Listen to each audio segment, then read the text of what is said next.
So good afternoon everybody. I was just discussing about the transition process from the delta to the gamma, and I have codenamed this as OST. There is my book available on the Amazon itself. I'll show it to you just a moment. So you just go to Amazon and search OST by Acharya Vishvendra. So let me show you that previous. You just Google OST Acharya Vishvendra and then you will have access to the links as shown over here. And if you click on the link, then you will be directed to Amazon, and you can see it over here that here is the snapshot of the book. It's Developing Mind, Develop India, which is my mission for a developed nation. And this process I have codenamed this as OST. So you can Google it itself. Now let's come to the main technicalities. So I was just discussing that there is a certain transition from the gamma to the delta or delta to the gamma. So there are two extremes of the brain waves. One is delta and another is gamma. Delta brain waves are concerned with the lowest frequency, and it also corresponds to a state of pleasure, relaxation,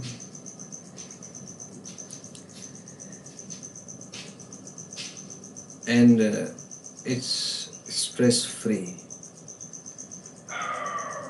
and the body heals itself when you are in the delta brainwaves, while the gamma brainwaves corresponds to the highest frequency, and it leads to anxiety, stress, hallucinations, and all sort of anxiety attacks if not controlled properly. And everybody is in between these two spectrums. Fundamentally, any organism wants to be in the in the delta state. You don't want to do anything, you just want to relax and enjoy the pleasures of life. But he knows internally that to make that state available, you have to create a system. A system where you are not directly involved and you can enjoy life while being relaxed and without any mental stress.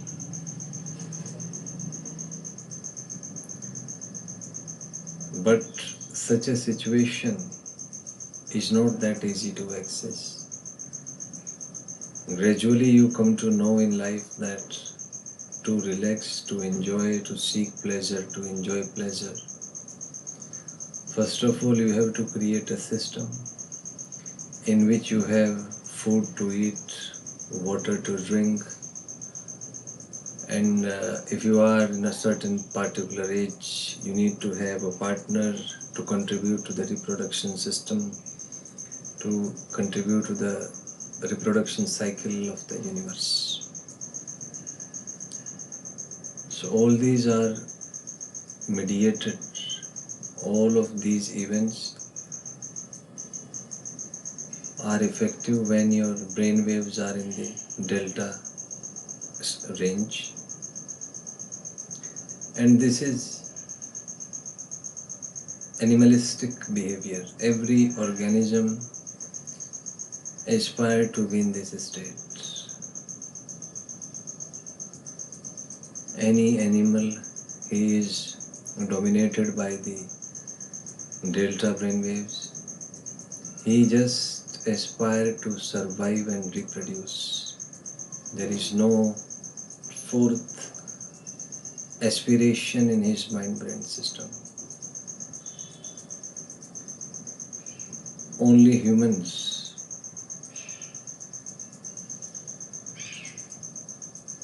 have active mind, which is the sixth sense,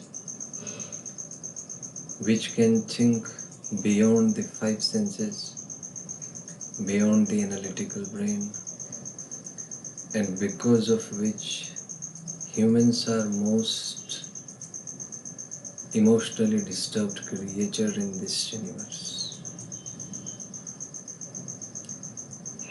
Because there is a shifting of the brainwaves as per the situations of life. And normally a person is not adaptive to the change in brainwaves. He just aspires that he should be in the delta brainwave, where he don't need to do anything. He just enjoy pleasures in life. But gradually he come to know that to enjoy pleasures, first of all, you need to develop a system. You need to transit, you need to change the frequency of your brainwaves to some higher brainwaves, so that